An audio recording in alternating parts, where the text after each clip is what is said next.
Hey everyone, welcome to Morethanmeetstheseguys. This podcast is usually a journey through Transformers from the beginning of the anime series, but we are going from the beginning of the UK comic. And I'm here with Boo of the AxonUnderground.com, and we are going to be going through the we're going to go through each issue by issue, and see how it holds up. We're going to complain about coloring. We're probably going to compare different pencilers and things like that. But anyways, welcome, Boo. Nice to see you, man. We've got issues. Oh, we all have issues. Hello, So everyone. many issues. So, man, this is actually really cool. This is the first of the UK exclusive stories. Now, as Yes, you told me, and I don't remember this issue, the American issue, but this is a reprint of the American comics. correct. I want to say issue 33. There's a glut in the middle there that I just don't read because when you read things over the years, you go back and read the hot takes, the big points in the show. You read the really bad, they're really great. I've read Car Wash Your Doom a couple times because it's that bad. But then you read things like Target 2005. You read the Time War stuff. You read the really good issues. I've read to the end of the American issues that I thought was really good art and storytelling. But right there in the middle, some really hard stuff to read. Oh, yeah. And that's what this is in the middle of that. It's like issues 33 and 34 cover this story. Yeah. So, and it was kind of an aside, and they made it out like it was going to be something that recurred. Like they were going to reprint more of these UK comics in Marvel as like little filler stories, and they never did. Man, I gotta say though, you brought this up last time we had a an episode together, and I completely forgot about it. And then I sent some screenshots of the art to Ed, and he's like, "Dude, of course, that's freaking John Ridgway." So, I gotta say, Yeah. the art in this book is so good. And you brought it up because I'm a big fan of Hellblazer. Yeah. And yeah, I mean, if you look at early issues of Hellblazer and you look at this issue, the art style is such detail oriented, heavy shadows with pencil shadows, not just like color shadows. Hmm. There's a very dynamic penciling in this issue, so it was really cool to see this.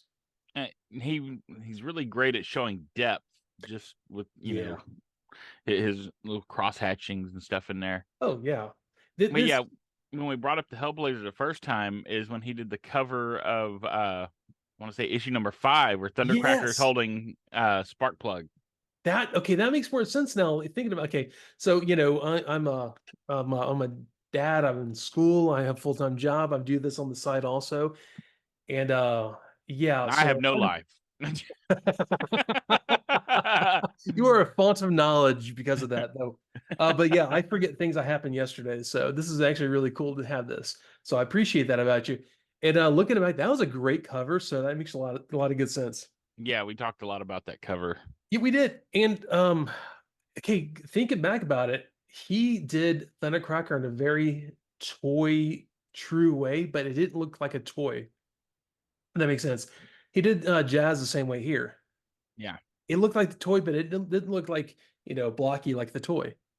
So I really appreciate that. That's a really nice touch, Yeah, he has a knack of making the toys look dynamic. which is something we've all wanted for how long now? 40 years? Right. And what we have that Optimus coming out soon Yeah, the that, hybrid. you know, yeah, Yeah. where he's like the toy, but he's all posable. Yeah. So that's the John Ridgway method. Nice. Hey, real quick, I got to throw in there real quick. Ed is well, okay. So Ed first fell during the karate regional championship through a crane kick last week. This week he has COVID. So Man. man, he is not catching a break at all. Mm. But that's fine though. We Boo and I've been talking about this issue for a little while, and I'm actually really glad to get to it. And so I also, if you're listening to this, go back and listen to last week's interview with Jessica DiGiovanni. I finally trained myself to say that right. She was a treat. She is so nice, and I've been emailing back and forth with her. She's a fantastic person to talk to, even if you don't care about Cyberverse. We should all support the people who not take away, but add to trans fandom in some way, shape, or form. So, big proponent of that, and you Oh, know, yeah. I thought Cyberverse was a really fun series. I've never finished it, but things I watched a bunch of season one. I watched a little bit of season two. It was a really fun series. It was lighthearted. It did kind of the broad strokes of a lot of things, but it actually told the Transformers story we've had through the comics and the retcons and things really well. Yeah, the Uh, whole thing with Megatron being a gladiator, and and then the split with Decepticons and Autobots, and then things that come after. It was did a really good job. Oh yeah, well they actually dove pretty deep into like the Seeker's relationship with Windblade too, which I thought was pretty cool. Yeah. But when you get further into the series and they start bringing in Quintessons and stuff, it just goes off the rails. It's a good series. And gosh, Tarn at the end too. My only complaint was there wasn't more of it. This is one of those series is we don't always get into it when it shows, but we get into it later and go back and rewatching it. It's all on YouTube if you guys want to watch it. It's free to watch. It's great. The voice acting is really good actually, Hmm. and the animation is a little jarring if you're a G1 fan like we are. But we've always adapted to new series. We always change, we adapt, we accept things as they go. And I'll be honest with you, this show is a lot more fun to watch than the War for Cybertron series because that is Oh so yeah. melodramatic. The thing with then we always forget with Transformers is Transformers was very lighthearted in the original series. There were heavy tones, but a lot of the things were very lighthearted and very they touched on things very lightly. And this did the same thing. It doesn't get too deep into the weeds and stuff. So yeah, I would I recommend everyone go back and watch the YouTube, listen to the podcast. She's fantastic. It's only half an hour. It won't, won't kill you to, devote yourself to like an episode of One Punch Man or, however long that takes. It's a very easy, very fun episode to listen to, and she's very charming. So anyways, yeah, let's get back into this, man. It's funny, like we get into this editor's note, he is happy. You can see he's excited about this is their first standalone issue. Hmm. He's kind of like gushing about it. It's kind of cool to see. But I'm kind They're of taking off confused. the training wheels this issue. Yeah, they are. And I'll if those of you who've read the UK issues over the years, you know that they take off the training wheels a lot. UK is a lot more brutal than the American issues, which is great. Simon Furman, he's well known nowadays, but back then he was the British storyteller before he came Oh over yeah. to the American storytelling. So if you get those high concept Transformer stories, that starts in the UK comics. So I'm really excited about that. But I'm kind of confused. And they had the Autobot the what is it, the what do they call it, the Autobot fact file. Hmm. You would think it'd be Jazz, right? Right. It's Sideswipe, which is cool. He's one of my favorite Autobots because he could have easily been a Decepticon. His write up. He's him and Sunstreaker both. They're pretty. I don't know. They're kind of like frat boys with Yeah. guns, so they could easily have been either way. So it's kind of cool to see that. I But always thought of them as like a Maverick and Iceman team up. yeah, it's actually not bad. They're kind of jerks, but they're really good at what they do. Yeah, man. We're going over the original miniseries, the first 8 issues of the UK, or the first 4 issues of the American comic. They were kind of like that, and they were kind of showing each other up. They didn't like to be left on the sidelines, and it was one of the things where they were very let's see, well, Sideswipe's known to be brash, but they were very full of themselves. Hmm. So it was kind of fun to watch that. And even in the G1 series, Sideswipe and Sunstreak um are very Maverick and Iceman. Yeah, I mean that's a Yeah. great way to put it. So you mentioned Simon Furman. Yeah. He didn't write this issue. This isn't. He Well, hasn't come in yet. This is Steve Parkhouse did this one, which okay. he'd worked in the comic industry since like 1967, Hmm. and he did writing, lettering, artwork. Like he was the triple threat in comics, and he Nice. did a lot of writing for Doctor Who comics, especially for like the fourth, fifth, and sixth Doctors. And then he did Black Knight, 2000 AD, and a lot of others. But he's best known right now lately for being the co-creator of Resident Alien. Really? Yeah. I don't know if Nice. you've seen the sci-fi series with Alan Tudyk. Yeah, oh yeah. Yeah, he's the Fantastic. co-creator of that series. I guess it was for maybe was it Dark Horse. Okay. Yeah. Yeah. It, And then he's married to Annie Parkhouse, whose maiden name is I think it's Hafakri or Hafakri. I'm butchering that, whichever way it goes. But she was the letterer. She's a well-known letterer in the UK who worked on Transformers UK, Death's Head, Action Force in oh man. 2000 AD. And she also worked on Hellblazer. And she's currently the main letterer for Judge Dredd. All comes together. Well, Yeah. Judge Dredd got its start with the 2000 AD. That was a Yeah. 2000 AD kind of story in there. So that's actually really cool to see how close Judge Dredd is actually to Transformers and Doctor Who and Death's Head, because you can all see them in the same universe. Oh, Easy. yeah. That'd be a fun watch. Oh man. Judge Dredd versus Death's Head versus Transformers, or whatever collaborative. Yeah. You can Trying to see. arrest Galvatron. Well, this really cool thing. I was listening to a podcast about Judge Dredd recently, and they're talking about how the travesty of the like '95 movie, I think is what it was, '95, and how Hmm. good the like 2003 Dredd was with oh God, what was his name? His he plays McCoy in the new Star Trek movies. Um, anyways, how good it was that he never took off his helmet, because the whole thing was like Justice doesn't have a face. It was just like the big, protruding chin and stuff. How they made a point there in the whole Death's Head comic run to not take off his helmet, Right. because there's no point in that. Or He's you mean Judge Dredd? Judge Dredd. I'm sorry. Yeah. So yeah, it was a whole thing of like making it so where you never had a look at his face because it wasn't necessary. He was a symbol. Oh, you mean the Carl Urban? Carl Urban, thank you. Yeah, Yes. McCoy in the Yeah, new he's Butcher on The Boys. Yes, he is. Carl Yeah. Urban is one of those guys who's just kind of like bled into the zeitgeist of nerddom. Uh, oh yeah, he's been He's in great. everything since like Lord of the Rings. I think he was Yeah, on like Hercules and Xena for that. Like he anything that was. filmed in New Zealand. Yeah, he's If on that. if Yeah. any of y'all have never watched the I think it's 2003 Dread. It's just called Dread. That is a fantastic kind of rendition of the world of Judge Dredd. It is brutal, it is dirty, and it's great.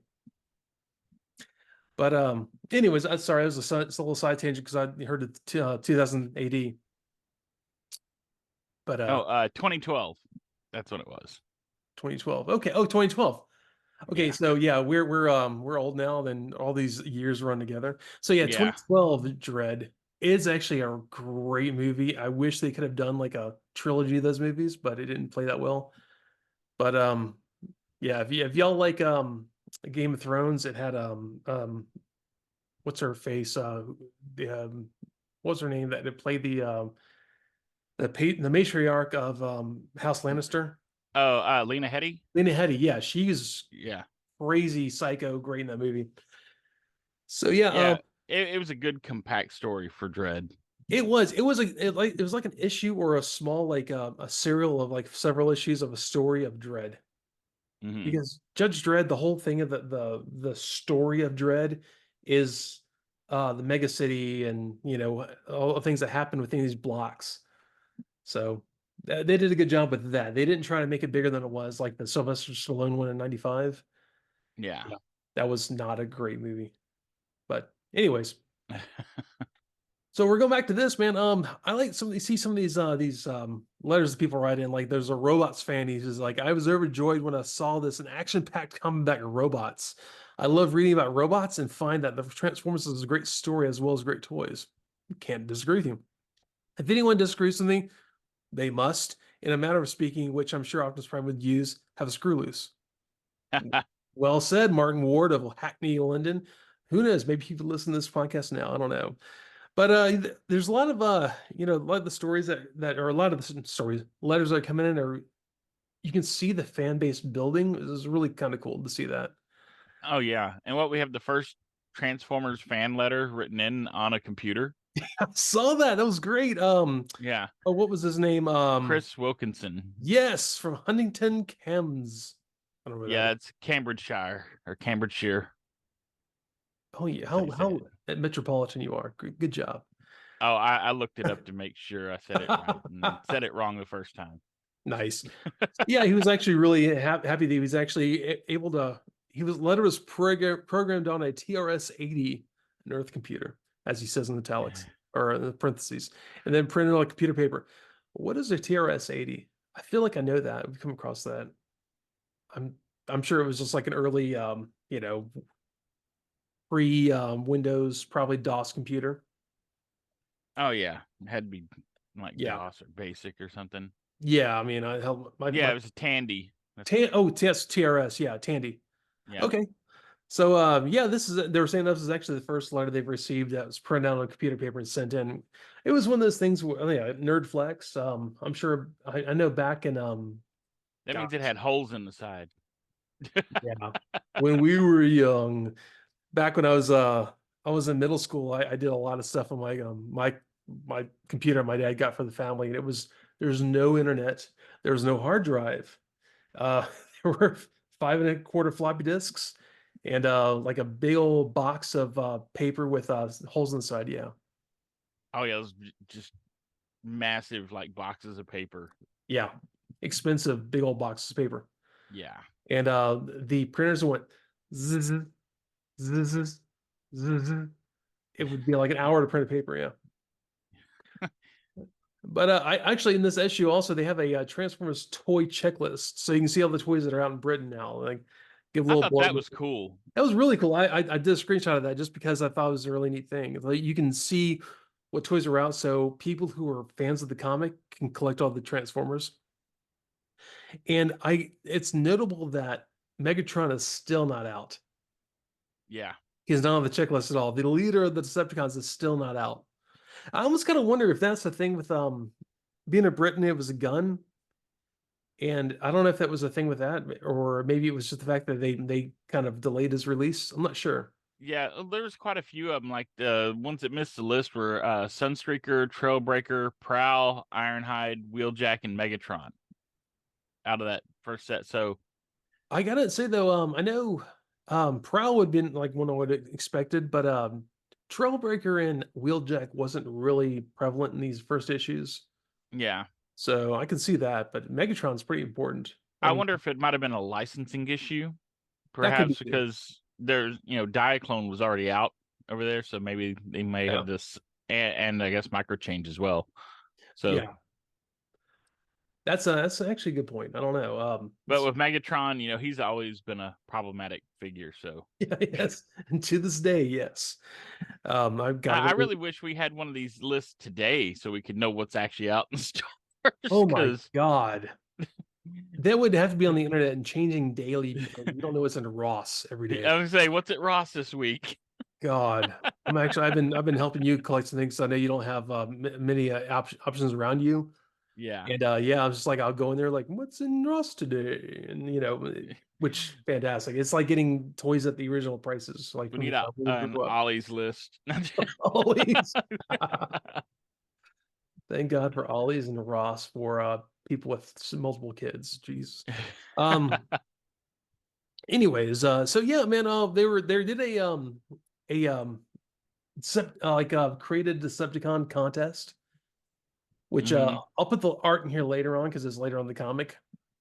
But we'll get into this though. We jump into Man of Iron. We're at was it Stangham Castle? Stanchum. Stancham Castle. I think I'm trying to read the little blur. Dude, I have it in my notes right here. I don't know why I'm trying to read that. Yeah, so we have Stancham Castle.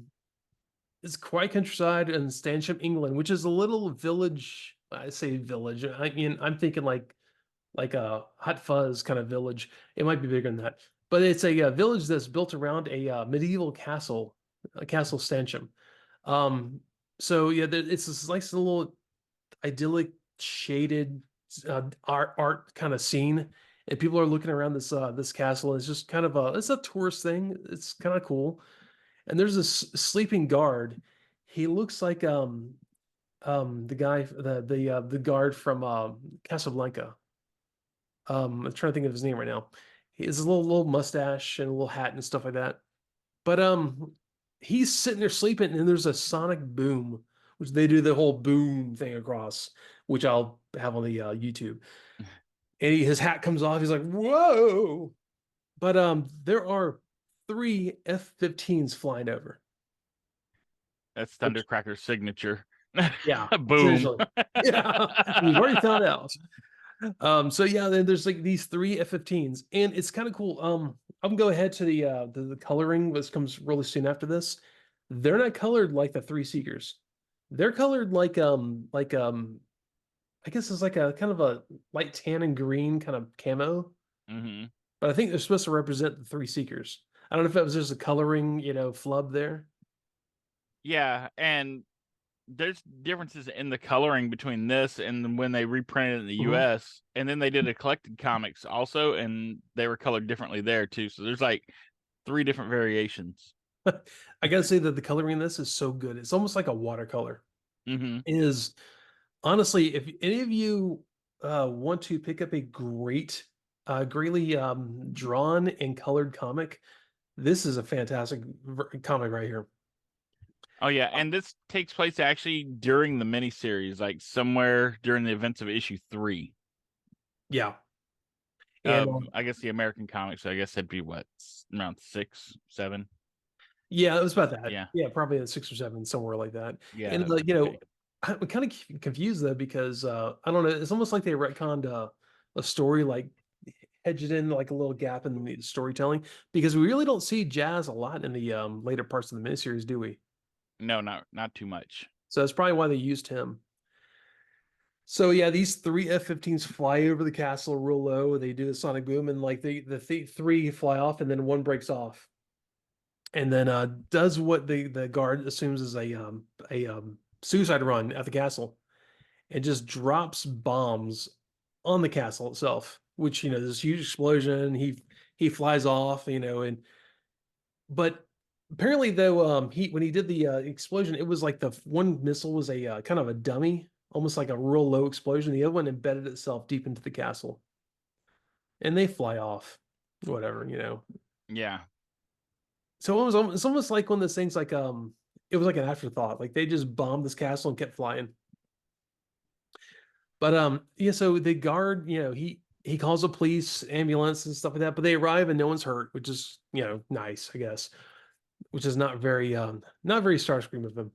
But just the castle's hurt, and the officer's talking to the guard, says that the first bomb wasn't all that bad, but the second one didn't go off.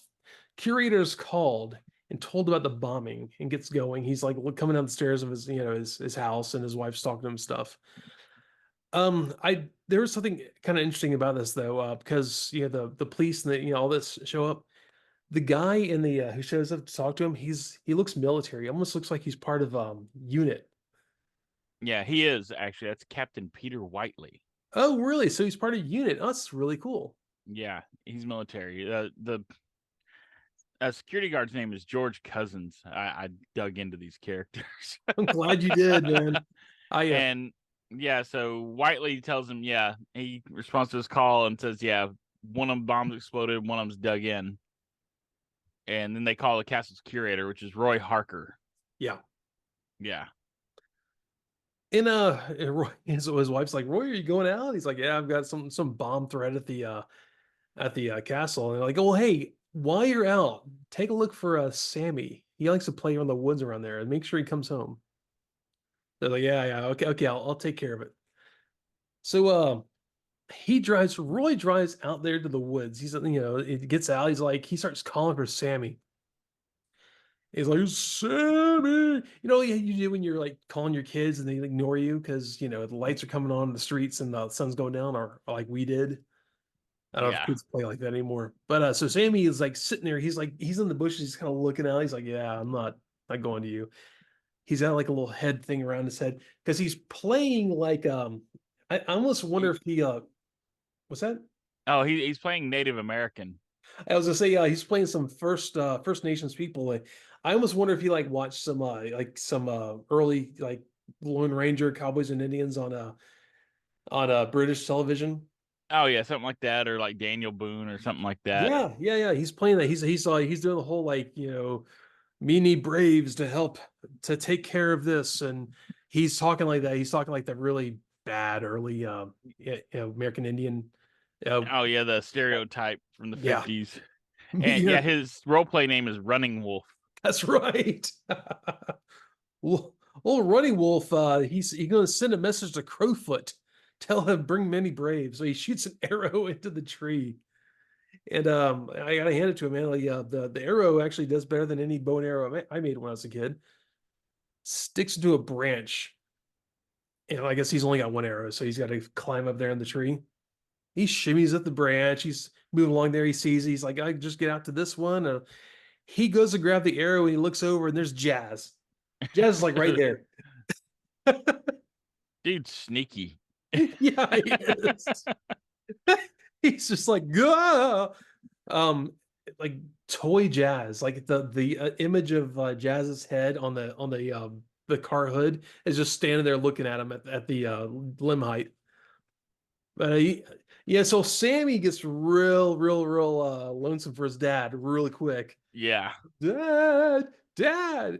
So yeah, he just starts running for him, and like once again, we're talking about you said like Ridgway did a really good job of creating dynamic looking robots that look like the original toys, Hmm. all down to the feet and everything. Because I'm looking at this cell where he's walking on a branch, cracking it and stuff.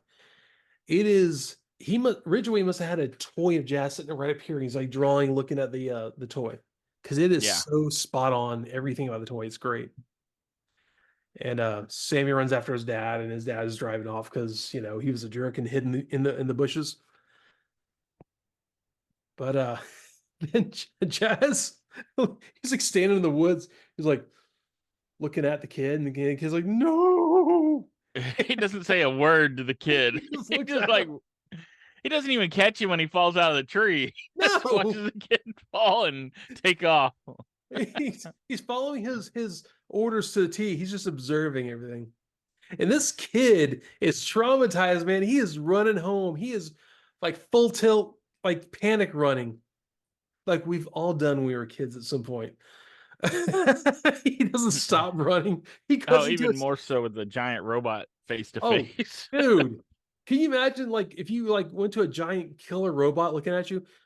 Well, I don't know, but you probably been like, "Hey, what's up?" But most kids would have run like the home and like the hope that they didn't get into the house. But what does Jazz do though? Jazz transforms and follows him like a creeper Oh yeah. all the way back to his house. Satan's Porsche is following Sammy.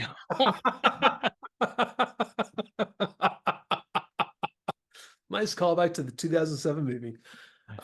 Yeah, the he Jazz pulls up. Nothing looks out of place with this rally car version of a Porsche. Is pulled from this kid's house, looking at his address and everything, noting it all. And so yeah, he like does the whole thing like it's like Autobot codename Jazz to Autobot leader subject under surveillance security threat minimal advise.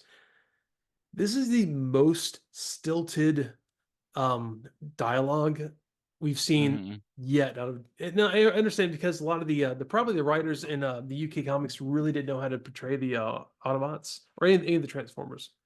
Yeah, they had a lot of nothing to work off of. That's why they Yeah. kind of wrote it where it could kind of stick in between Yeah.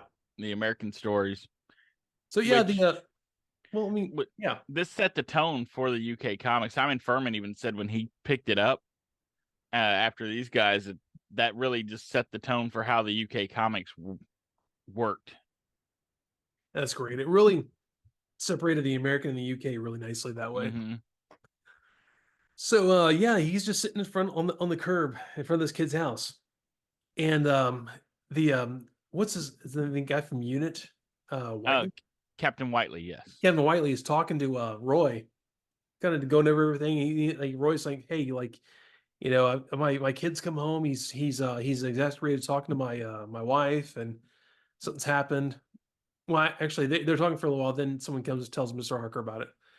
Um, there's this whole thing where there's something going on with the kid. He's kind of frantic, and Roy's like, "What? What's going on?" But I gotta say though, once again, Ridgway makes a meal out of every panel. The Hmm. art in this is so good. I was just blown away. And I think I sent it to you and Andres. Like, holy crap, this is such good art. After we've had the art from the first four issues, like or the UK 8 issues, Hmm. this is way, way beyond. Oh yeah, even the details on like Jazz's vehicle mode, you can see like all the details in the grill on Yeah, that Porsche. I mean, every it, sticker, every curve of that Porsche, it's yeah. perfect. And well, even the architectural drawings he did of the Yeah. buildings around him, the sidewalks. I mean, he could have been in city planning. Yeah, I mean, I almost get the feeling Ridgway was a architectural artist before Hmm. this. Maybe I'm wrong, I don't know. But we go right into Roy telling a story about the knights around Stancham Castle. Yes, Yeah. Stancham. And the whole thing with how there was this big battle, and there was this suddenly there was this man of iron that kind of turned the tides. Oh yeah, in 1017, Arnold Dominic. Arnold Dominic. Yes. Everyone, if you just listen to this one, go back and listen to Arnold Dominic. So yeah, it's kind of cool. The line art is this is so rich, but then it flows over the color. And we've been really crapping on the American colorist. What's his name again? Nell Yomtov. Yamtov. Yes, he looks like he looks like a kindergartner with crayons compared to this art. This is gorgeous, lush watercolor, beautiful art. And the art from John Ridgway really plays into the coloring of this because the shadows are really deep.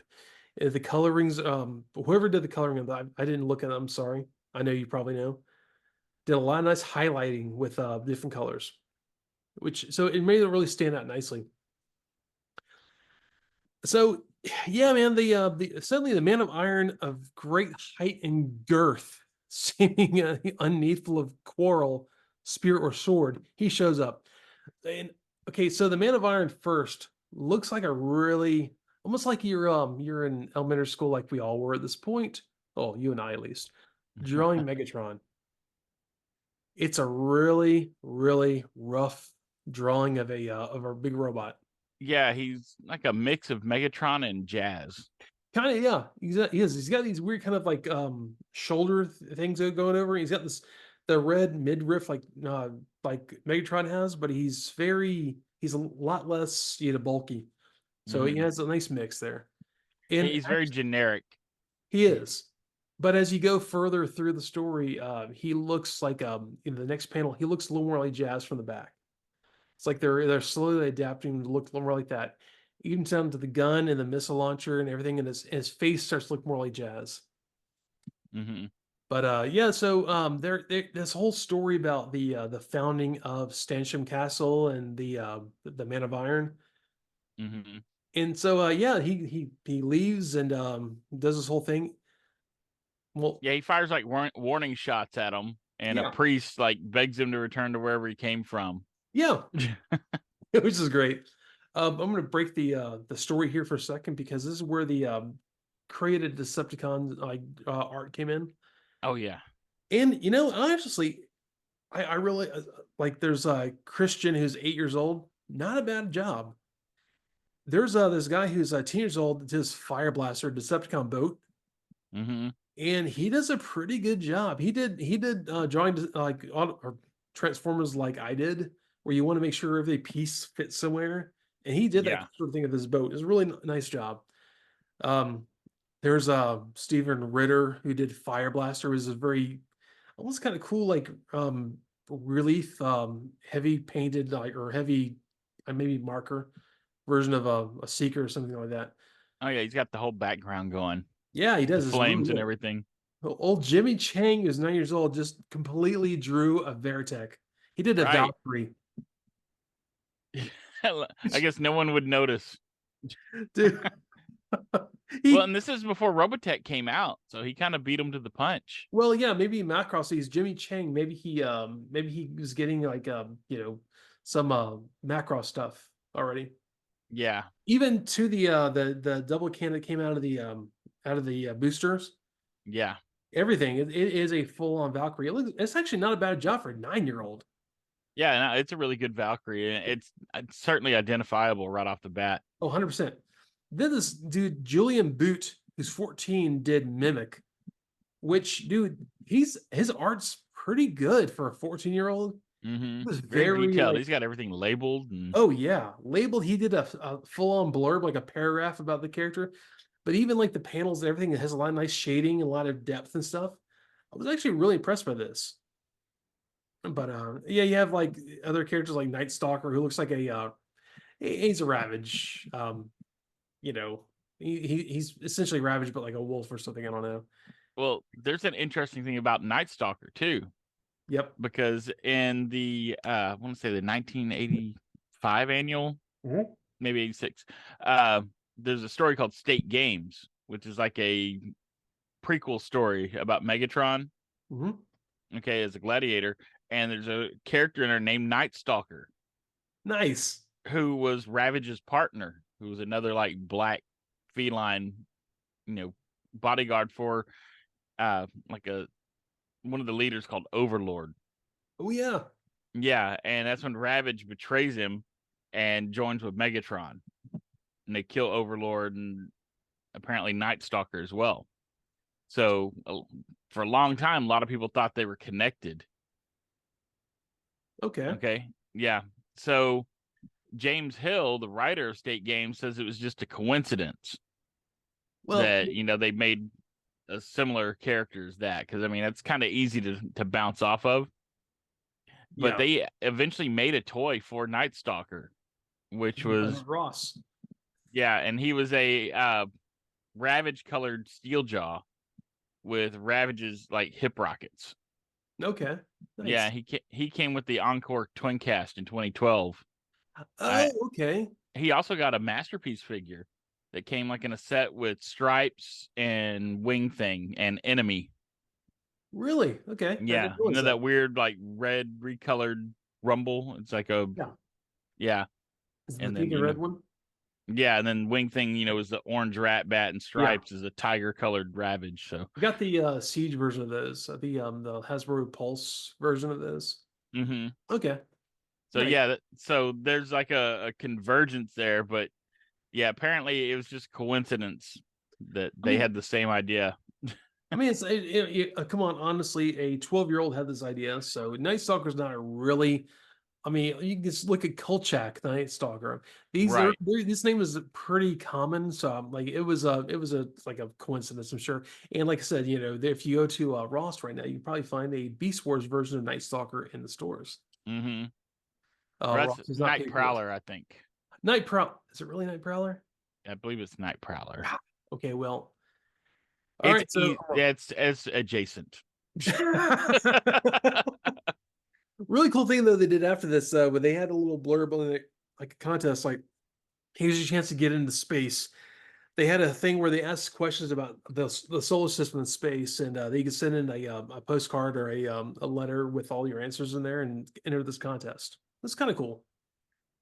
Oh yeah, like the first one was what's the planet nearest the sun, which Yeah, is but Mercury. yeah. Yeah, which planet's red in color? Mars. And which planet has the same name as a famous Walt Disney cartoon character? And the answer to that one is not so fast. Not so fast. It's a dwarf planet. And okay, Neil deGrasse Tyson stepped in on that one. we were watching something earlier. Alice and I, we were watching like talking about like the solar system and all 8 planets, and I stopped and I put my hand down, like, all right, yeah, all right, I know it's a dwarf planet. We It's hard not to go to 9. We had 9 like hammered into us, we but were going for 10 with the planet X. Remember that stuff? oh yeah. And they're Oh still man. looking for Planet X, but the X doesn't stand for 10 anymore. It's just brand X. Okay, well, my fault here. I didn't realize Planet X stood for 10. I thought it was like Planet X, like, it was like this is like almost like a big, big event, Planet X. We don't know what it's called, so we're gonna call it Planet X. Well, And they it makes more multi-purposed it. yeah, I guess this Planet X makes more sense as Planet 10. All right. Well, my elementary school and middle school self thought Planet X sounded really cool. Yeah. But just Kuiper Belt planets. But so we go back to Roy and he's reading the story. He looks like an 80s sitcom dad with his sweater vest and everything tie. He's talking about how, this man of iron was seen in this vicinity of three times in all. Hmm. And there seems to be no pattern to his appearances and such. But according to the parish records, sorry, an earth tremor preceded each visitation. So he's like, isn't it interesting? And Sammy's like, I think it's scary. But so he's trying to like kind of suss out from Sammy Roy is about like, so this robot seem familiar at all to you? Did it seem like it was kind of close to what you thought? He shows him a drawing from a scroll. I guess he gets to take home all of the cool artifacts from the medieval castle that's 900 years old. He's a curator. Who's going to stop him? Dude, I guess, man. So he's like, did it look like this? And Sammy's like, yeah, actually, it looked more or less like that. How did you know? He's like, Sammy, this drawing is 900 years old. Dun dun dun. Oh yeah. Dude, I gotta say once again, I feel like I said this ad nauseum. If y'all want to see some really good art, hey, if any of y'all love early Hellblazer, John Constantine Hellblazer, if y'all like that art, the art in this book is so good. I would definitely recommend checking it out. Yeah, it's very good art. The details, the layers and colors are And yeah, if you guys watch great. YouTube, I'll have this on the YouTube. Little link, blurb so you can check it out. But you can't. I want to find an issue of this, like a paper issue of this, a hard copy. Now, I've got this digitally, but it's not really the same. You can look at it, it's like, yeah, it's really impressive, but I want to have a digital or a paper art version of it. Yeah. So IDW had a little fun with this. Really? Yeah, and they did like an additional story or add on to this. And the Man of Iron is actually Fastlane. Of all the Autobots to have as Fastlane? Yeah. Okay, I'm trying to picture Fastlane and I don't see it, but You know, the clones. Yeah, yeah, Fastlane exactly. Cloud Archer. Yeah. I don't see it, but that's not saying it's not right. Yeah. But yeah, that's as we get into the story, I guess it could work out to make a little more sense, especially Sure. why he would look different. Yeah. But yeah, Um, that's what IDW did with it. which is not wrong at all. I've actually I really enjoyed the IDW version of Transformers. It's a different take. Their own style. It's really nice. Hmm. It's like Well, Dreamwave had their own style. and IDW went out of their way to reprint like most of the UK comics in like regular American comics format. Which good on them for doing that. Yeah. But dude, right here is where it all comes off the rails. Your favorite comic. Oh yes.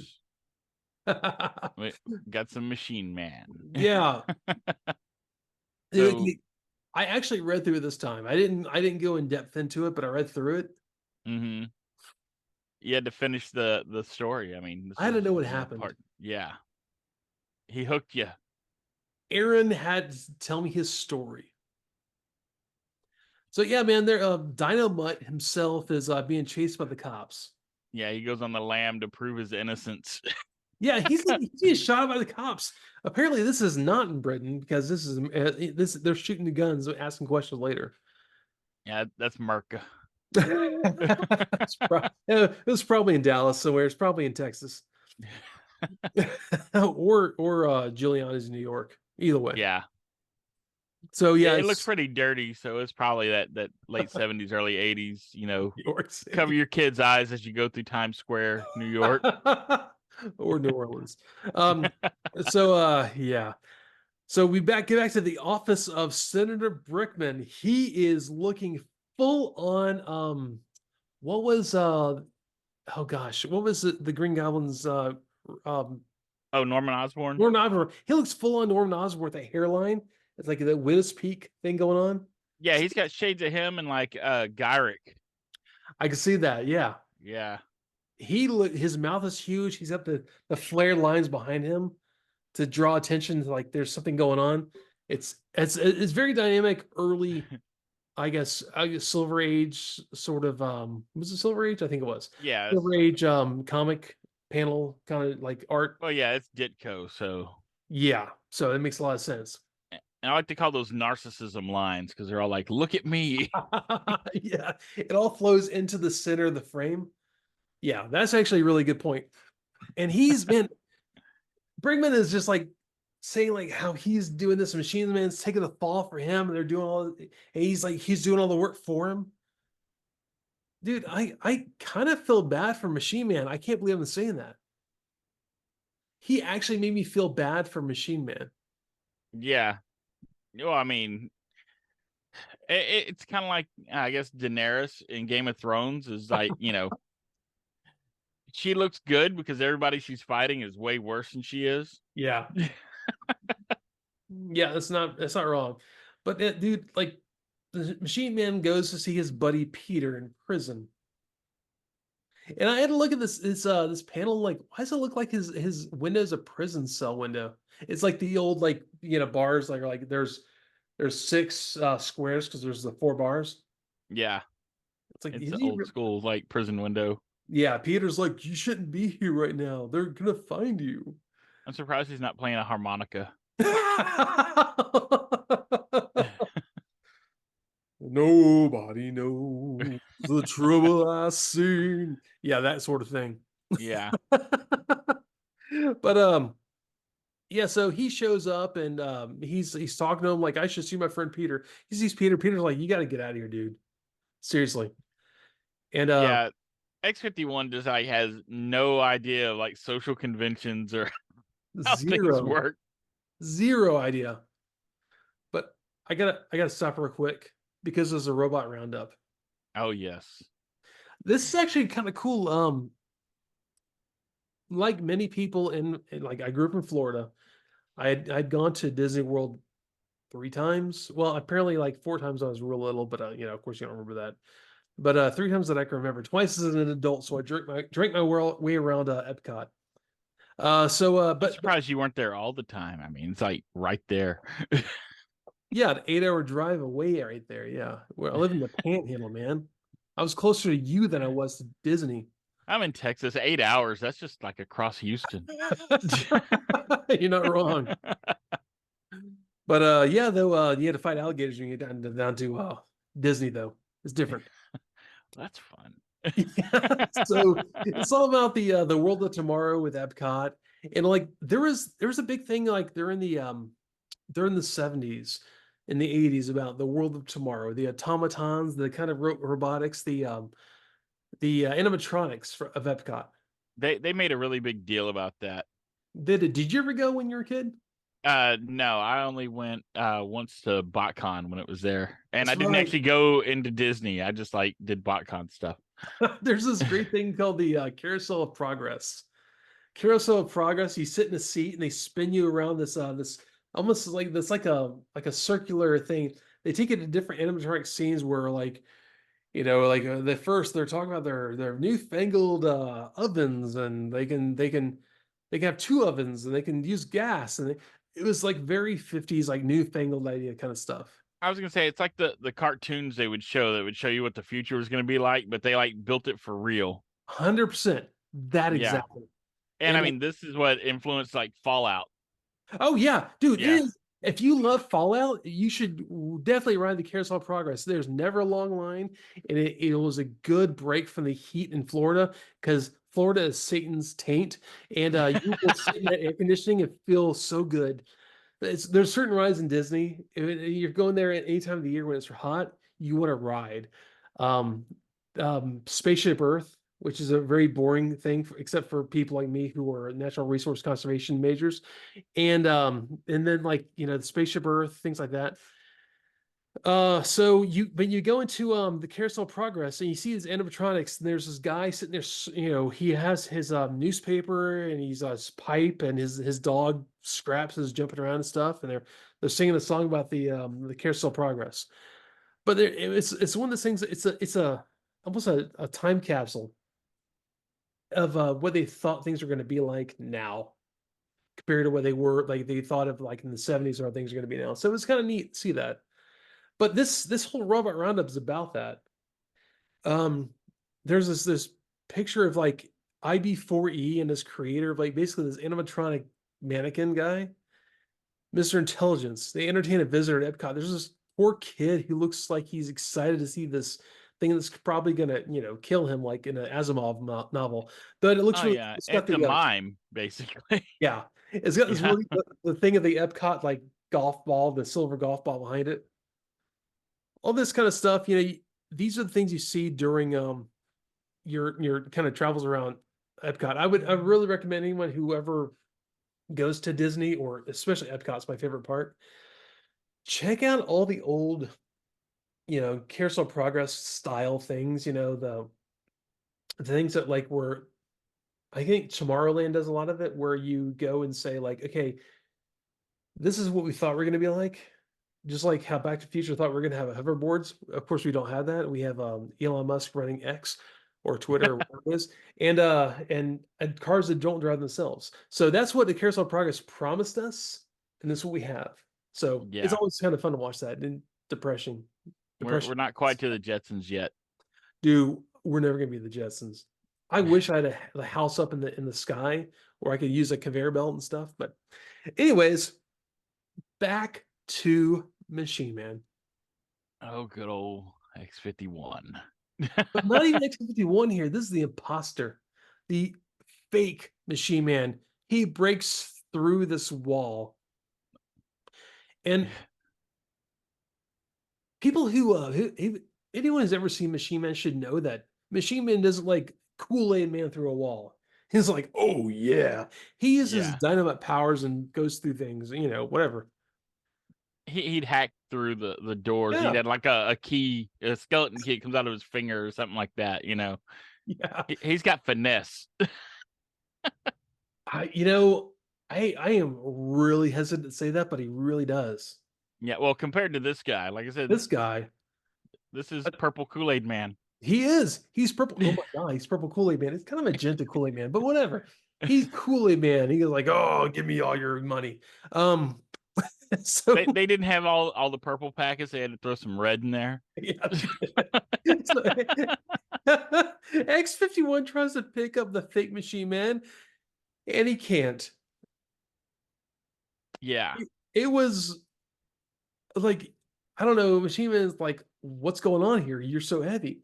Well, he didn't realize that Mr. I'm full of dense matter or mass. Hmm. I'm extremely heavy. You can't pick him up. So yeah, it was wholly flexed by the fake Machine Man to like, you can't pick me up because I'm too heavy for you. That was, whatever. That's sure. We'll go with that. Oh But yeah, and Machine Man had decided to turn himself in. oh, that's To, right, he did. yeah, because the Daily Bugle spotted him outside of Peter's jail cell window.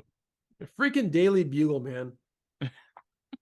He's like, hey, guys, why don't you go ahead and arrest me because I know I'm innocent?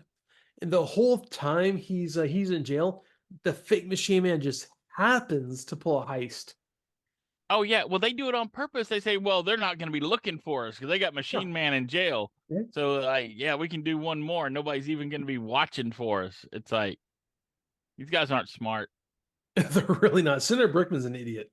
Yeah, and yeah, if Machine Man had just done this in the beginning, he could have saved himself a lot of headaches and said, "Hey, it wasn't me. Go ahead and take me in. You'll I'll see. prove my innocence the right way." But no. And he's great. Like, Oh, okay. Thank you, gentlemen. That you've seen that I am not the perpetrator of these crimes. The whole gentleman thing was very, I don't know. It was very silly. I don't know. Maybe I'm wrong. Gentlemen. But then they were like, okay, he's the fake machine man. So what's happened? That's when the whole fight breaks out. My apologies.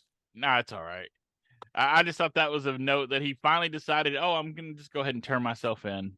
Well, And honestly, let's be real here. Machine Man kind of runs together. I'm surprised I was able to keep track of it this much at this point. yeah, Yeah, but that was actually well, before the Robot Roundup, so my fault. nah, it's all right. And well, I mean, it's kind of circular. It's like, well, the whole plot of him running to prove his innocence his way is just completely negated just by a Daily Bugle report. Like, oh well, never mind. Freaking Daily Bugle, man. Where's Peter Parker? Was he taking these pictures? No, he was not. No, Peter this Parker, was Dorothy Mason. some dame. And she was literally talking to the cops downstairs and walked out and saw Machine Man. Like, it looked like he was breaking into the prison, and she didn't report it to the cops. She didn't go back in and go, hey, the guy you're looking for is on the side of the building. She's like, now this is my scoop. I'll tell everyone about it tomorrow morning. Yeah. Which I'm Dorothy pretty sure that Mason, would have made her an accessory after the fact, yeah, right? she's a villain at this point. Yeah. That's why Peter Parker is the hero. Um, so they have a tussle, and like Machine Man has a X-51, sorry, has a hard time dealing with fake Machine Man because he's so dense. But after everything's kind of exposed, fake Machine Man is taken in, and he's put into the machine that made him the ultra dense guy that he is. Mm-hmm. And just like every good story, it's reversed. He's fine. He can go home to his family, but he looks really rough. I don't know if you looked at the art for his face now. He looks like he lost some weight. Yeah, he's been with it rode hard and put up wet. Yeah. Oh yeah. Thank you, Doc, for helping me. Yeah.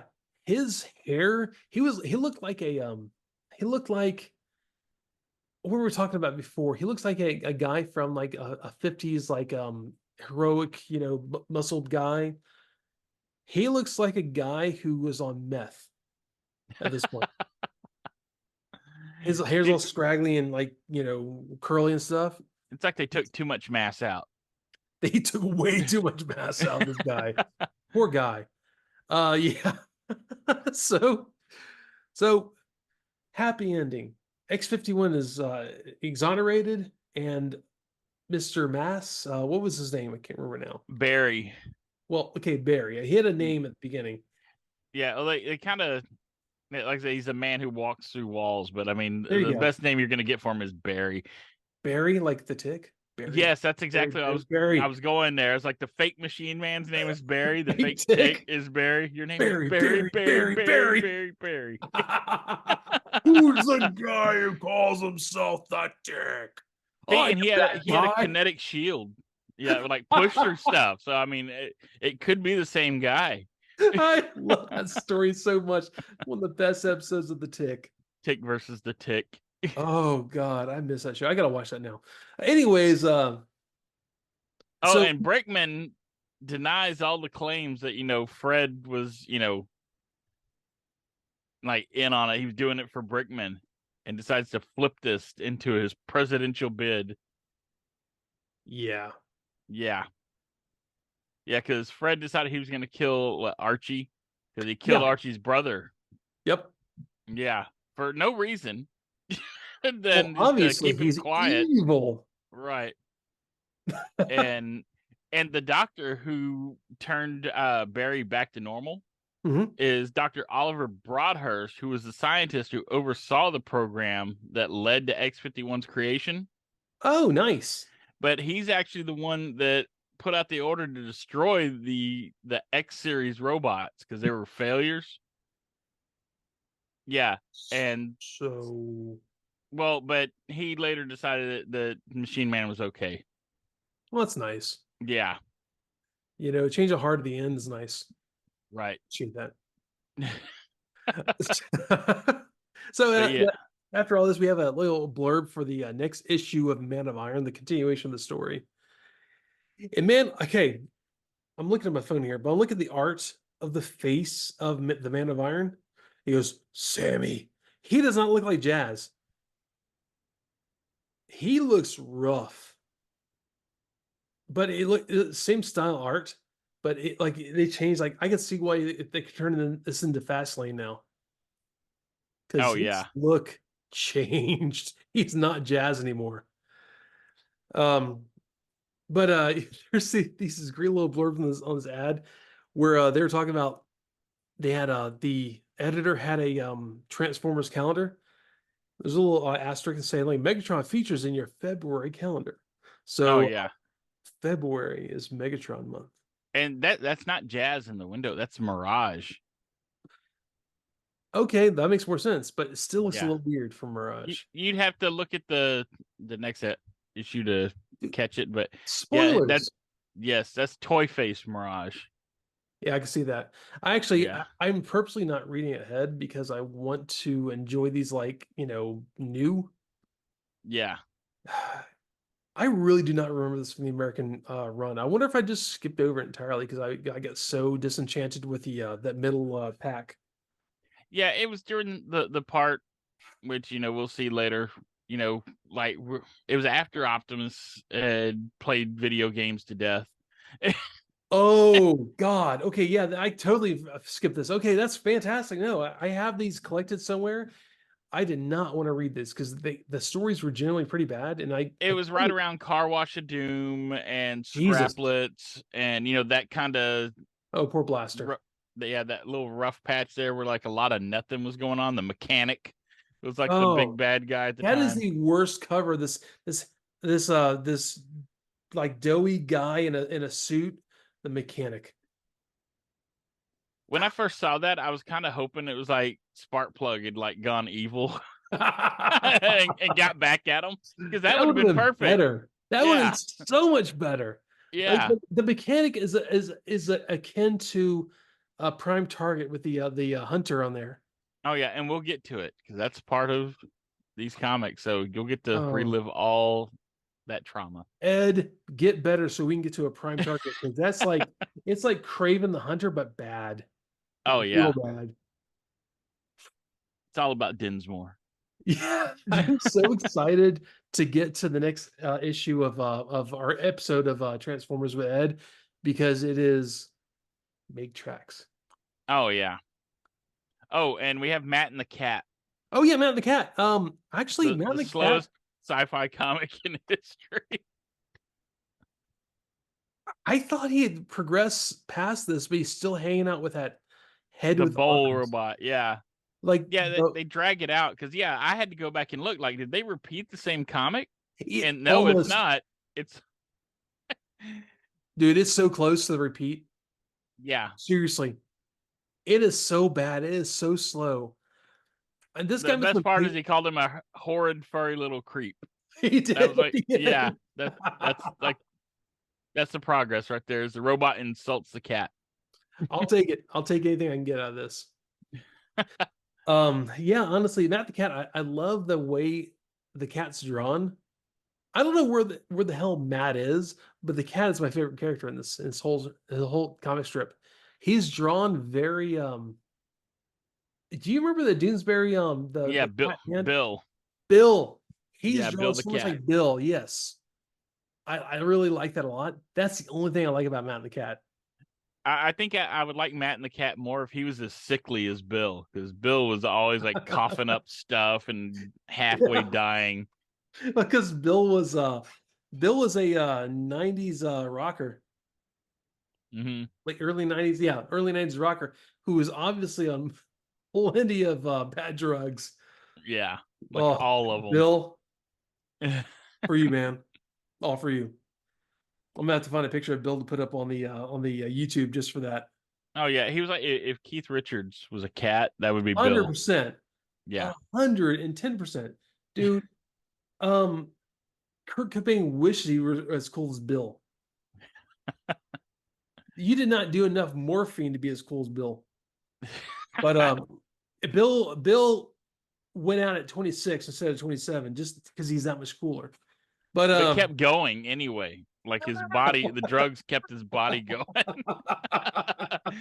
He's been dead for decades, but doesn't oh know it. God, I can see it. Oh, Bill, rip man. Um, those are the best comics we had during the 90s. Anyways, man, I appreciate you getting on this. I hope Ed feels better soon. Yeah, get well soon, Ed. Yeah, yeah. I've had COVID 3 times, and you get it once, and it's rocking pretty hard. Trust me, it gets worse. Yeah, I don't want it ever. I've dodged it so far, so Yeah, knock on wood. everyone, Boo, is the master yeah, like masking up. I'm the hide and seek champ.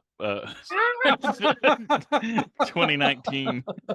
You really are. I got it early on in like January of 2020 before it came out. And like my throat felt like there was glass in my throat, broken glass in my throat. The next time I got it, still sucked, wasn't as bad. Third time I got it, it was like a bad cold. I was like, I feel like my body's like, yeah, we've done this before. Okay, no more broken glass. You'll just be kind of bad out for a week or so. But yeah, at this point, we're all living with COVID except for you, Boo. Yeah, I'm in the Your bubble. your hermetically sealed chamber that you live in. Actually, if you ever looks at the YouTube, you can see the hermetically sealed chamber that he lives in. That's his face, actually. So Oh, his handler is in front of like going, "Hey, jazz hands." Um, I'm like a hothouse orchid. If I ever get it, it'll probably just kill me outright. I'll just wither. All right, everyone. Thanks for being here this week. Ed, get better. Boo, thanks for being here. Everyone, No check problem. the YouTube if you haven't already. Give us a like on your favorite streaming service. Give us a thumbs up on YouTube.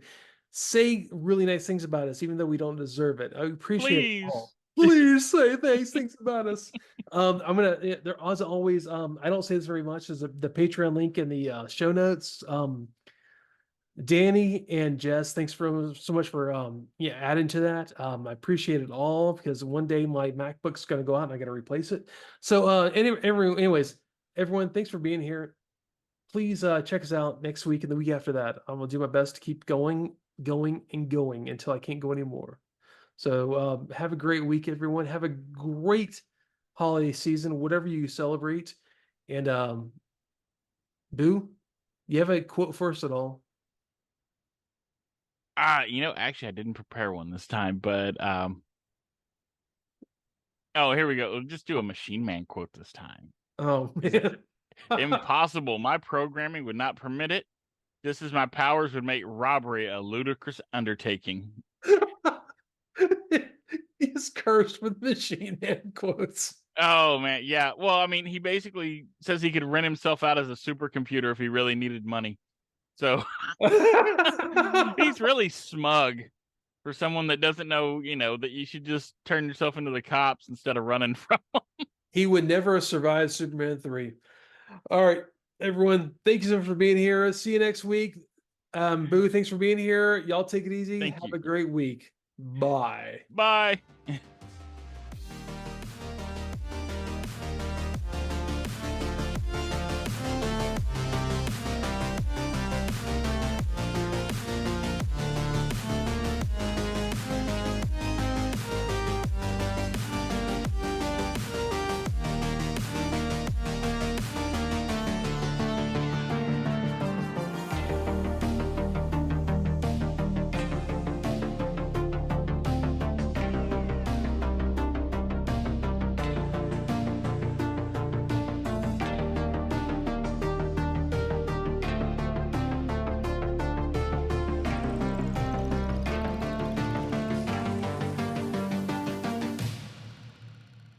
Morethanmeetstheseguys is performed by Evan Johns and Ed Strickland. Research is performed by Evan Johns, Ed Strickland, and with special research done by Boo of the AxelonUnderground.net. All used images in the videos are property of Sunbow, Hasbro, Paramount, or Marvel. And as always, Thank you so much for tuning in every week with us. We appreciate it.